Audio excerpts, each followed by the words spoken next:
আকৌ দুখীয়া ৰাইজৰ সাঁচতীয়া ধন হৰলুকি কৰি অন্তৰ্ধান হৈছে এটা স্থানীয় বেংক আৰু এই বেংকটোৰ নাম হৈছে ভাৰতীয় সঞ্চয় আৰু ঋণ প্ৰদান সমবায় সমিতি।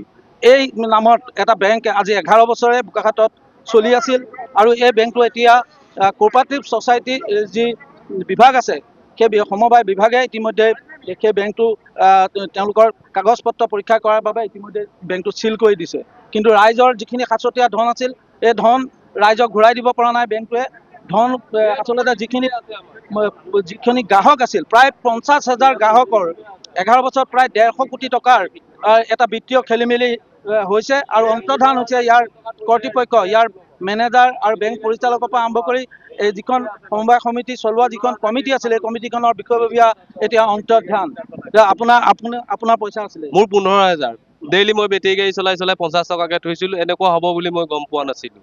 এতিয়া পইচাটো বিচাৰি আপোনালোকে হাহাকাৰ কৰিছে? মই হাহাকাৰ কৰি আহিছোঁ মানে মোক লাগে প্ৰাপ্য ধন, মূলটো লাগে, মোক লাভ নালাগে। মই যিটো কষ্ট কৰি কিমান দিনৰ পৰা বেংকলৈ অহা যোৱা কৰি আছে? বেংকটোলৈ মই অহা যোৱা কৰি থকা নাই, কিন্তু এজেণ্টে মোৰ পইচাটো ঘৰৰ পৰা আনেগৈ ডেইলি 50 টকাকৈ। সন্ধিয়া যায় তেওঁ লৈ গুচি আহে। এতিয়া বেংকটো বন্ধ আছে? এতিয়া বেংক বন্ধ আছে। আমাক এতিয়া পইচা বিচাৰি আহিছোঁ, লাগে। বেংকৰ মেনেজাৰ গুৱাহাটীত আছে বুলি কৈছে। এতিয়া কেতিয়া আহিব কোনো খা খবৰ নাই, ফোন কৰিলে ৰিচিভ নকৰে। মই আপোনাৰ ওচৰলৈ আহিছোঁ। আপোনাৰ পইচা আছিলে? 1,08,000 আপোনাৰ মিচিউৰিটি হৈ গ'ল? মিচিউৰিটি হৈ পেলাই আজি আপোনাৰ 1 মাহ 14 দিন হ'ল। তেওঁলোকক লগ পাইছে নাই? লগ পাইছোঁ কিন্তু মেনেজাৰক পোৱা নাই। মেনেজাৰ নাই? নাম কি? মেনেজাৰ মঞ্জিল পেগু। মঞ্জিল পেগু। আপোনালোকে কিমান দিনৰ পৰা পইচা থৈছে? আজি মোৰ 1.5 বছৰ হ'ল। 1.5 বছৰ হোৱাৰ পিছত আকৌ 1 মাহ 14 দিনে মিচিউৰিটি হোৱা পাৰ হ'ল। পইচাটো দিয়া নাই? পইচাটো দিয়া নাই। আগততো পইচা দিয়ে 25 দিনত 20 দিনত। এতিয়াতো আৰু 1 মাহ 14 দিন হৈ গ'ল, পইচা পোৱা নাই। ইদিনাখন দিম সিদিনাখন দিম বুলি কয়, দিয়া নাই। তাৰ আকৌ নেক্সট সপ্তাহৰ পৰা ফোন ৰিচিভ নকৰা হ'ল। আমি এই কথাখিনি জানিম। আমাৰ লগত বোকাখাতৰ এগৰাকী স্থানীয় ছাত্ৰ নেতা আছে। এই যিখিনি ৰাইজৰ লগত আপোনালোকৰ কথা বতৰা হৈছে, গম পাইছে এই বেংকটোৰ এটা বৃহৎ কেলেংকাৰী হৈছে, কি কয় আপুনি? হয়, আমাক বিভিন্ন ৰাইজে আমাক অভিযোগ উত্থাপন কৰিছিলে যে এনেকুৱা ধৰণৰ এটা পৰিস্থিতিৰ সন্মুখীন হৈছে। আমি ইয়াত আহিলোঁ। ইয়াত আহি আমি হতবাক যে ইয়াত আহি এনেকুৱা ধৰণৰ আমি অভিযোগ আমি ৰাইজৰ পৰা পাইছোঁ যে মেচিউৰিটি হোৱাৰ পিছতো 6 মাহ পৰ্যন্ত হোৱাৰ পিছতো কিন্তু তেওঁলোকে নিজৰ প্ৰাপ্য ধন মোকলাই দিয়া নাই। ভাৰতীয় বোলা যিটো বেংক, আমি আচৰিত হৈছোঁ যে অসমত নাই এনেকুৱা এটা বেংক যিটো বোকাখাততে মেইন ব্ৰাঞ্চ, বোকাখাততে চাব ব্ৰাঞ্চ, ডাইৰেক্টৰে এজন, ডাইৰেক্টৰে মেনেজাৰে আপোনাৰ কেচিয়াৰ। আমি আচৰিত হৈ হতবাক হৈছোঁ আৰু প্ৰশাসনক আমি দাবী জনাইছোঁ যে প্ৰশাসনে ন্যায়িকৈ এটা ব্যৱস্থা কৰক, তদন্ত আগবঢ়াওক আৰু ৰাইজে যাতে নিজৰ যিটো প্ৰাপ্য ধন এই ধনটো যাতে প্ৰাপ্য ধনটো মোকলাই দিব লাগে। আৰু ৰাইজৰ লগত আমি সদায় আছোঁ, সদায় থাকিম। আৰু ৰাইজৰ হৈ আমি এটা প্ৰশাসনক দাবী জনাইছোঁ যে আপোনালোকে এটা ন্যায়ী তদন্ত কৰি যি ধন পাবলগীয়া আছে এই ধন ৰাইজে যাতে পাব লাগে। এই স্পষ্ট। আপোনাৰ ওচৰলৈ আহিছোঁ। মই এগৰাকী গ্ৰাহক আছে। আপোনাৰ পইচা আছিলে মোৰ 1,12,000 মান আছিলে। যিয়ে নহওক বাৰু মোক 50,000 2 তাৰিখে দিলে।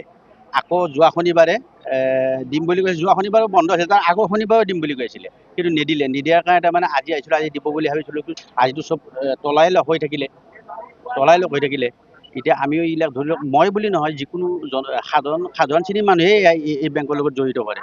কাৰণ 100-200 টকা থবা যদি যাবলৈ নোৱাৰেও বাৰু, কিন্তু তেখেতে দিম বুলি কৈছিল। তেখেতে যে মানুহটো এতিয়া নহ'লে এতিয়া কি কৰিব? আপোনালোকে বেয়া নাপায় যদি সেইজন অফিচিয়েলি মানুহ আছে, অফিচিয়েলি মানুহ অলপ সাক্ষাৎ লওকচোন তেখেতৰ। মই ধন্যবাদ জনাইছোঁ। বেংকত কৰ্মৰত এগৰাকী কৰ্মচাৰী আছে, গতিকে তেখেতৰ পৰা জানো। আপুনি এইটো বেংকত আছিলে? 4th grade employee. মোক খালি দৰ্জা খুলিবলৈ কৈছে, ৰাতিপুৱা মই আহি পেলাই খুলি দিছোঁ। তেখেতে এতিয়া চাবিটো দি থৈ গৈছে বুলি। বেংকটো কোনে চলাইছিলে? মঞ্জিল পেগু বুলি কয় তেখেতৰ। মঞ্জিল পেগু, তেখেতৰ ঘৰ ইয়াতে গৈ কোৱাত। আৰু তেখেতৰ লগত নৱদ্বীপ পেগু কোন আছিলে? এই বেংকৰ লগত কি আছিল? নৱদ্বীপ পেগু মই নাজানো। গতিকে এই বেংকত কৰ্মৰত এগৰাকী 4ৰ্থ বৰ্গৰ কৰ্মচাৰী আছিল।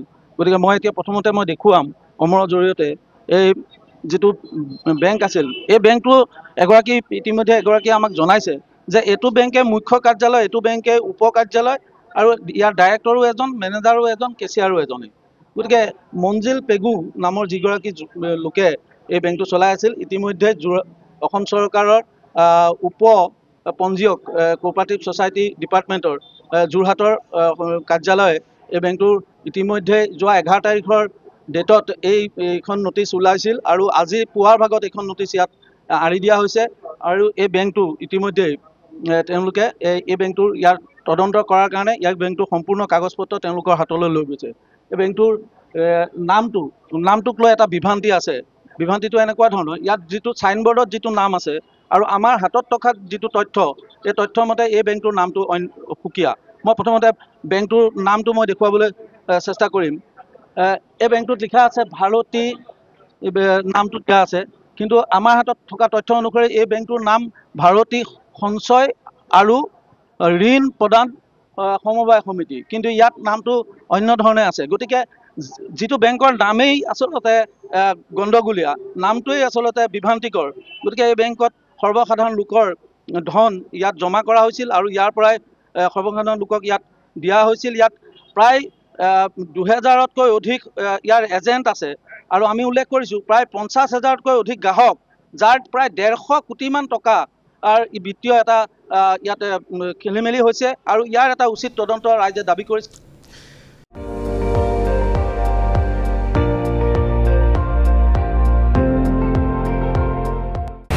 আপুনি চাই আছে ND24, সৰ্বশ্ৰেষ্ঠ নহয় সৰ্বোত্তমৰ দৌৰত।